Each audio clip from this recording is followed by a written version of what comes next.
ఆంధ్రజ్యోతి చూద్దాం. ఆంధ్రజ్యోతిలో ఇక కొత్త పాలకు కొత్తగా రాసిండు రాధాకృష్ణ, ఆంధ్రకృష్ణ అని పెట్టాలని మరి చూడాలి. తెలంగాణ బీఆర్ఎస్ జాగిరా అంటున్నాడు. తాము అధికారంలో ఉంటే అంత సవ్యంగా ఉందని, ఇతరులు అధికారంలో ఉంటే తెలంగాణ సర్వనాశనం అయిపోయిందని, తెలంగాణ అస్తిత్వమే ప్రమాదంలో పడిందని యావత్ తెలంగాణ సమాజం భావించాలని బీఆర్ఎస్ నాయకులు కోరుకుంటున్నారు. ఈ క్రమంలో కొన్ని మీడియా సంస్థలకు ఆ పార్టీ నాయకుడు జగదీష్ రెడ్డి హెచ్చరికలు జారీ చేసి హెచ్చరికలు జారీ అయినప్పుడు ఊరుకుంటారు. పెద్ద సారు చిన్న సారుకు వ్యతిరేకంగా మీడియాలో కథనాలు వస్తే తెలంగాణ అస్తిత్వం ఎందుకు ఎలా ప్రమాదంలో పడుతుందో దానికి వారికే తెలియాలి. చిన్నసారు తప్పులను ఎత్తి చూపితే తెలంగాణ సమాజానికి కలిగే నష్టం ఏమిటో జగదీష్ రెడ్డి తెలిపాలి.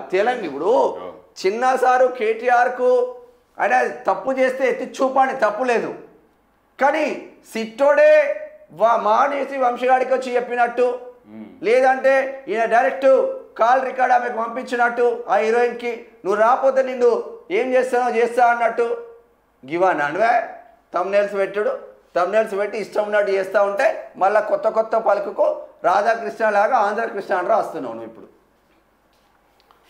తెలంగాణ ఉద్యమానికి ఊపిరిదిద్దిన ఆంధ్రజ్యోతి సంస్థకు ఆ ఉద్యమ ప్రస్థానంలో ప్రత్యేక స్థానం ఉంటుంది. మీకు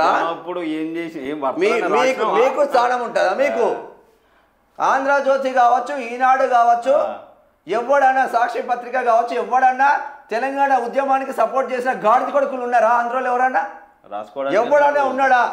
రాసుకోవడానికి మీ పత్రిక మీరు రాసుకుంటున్నారు. సిగ్గుండాలే కొంచెమన్నా.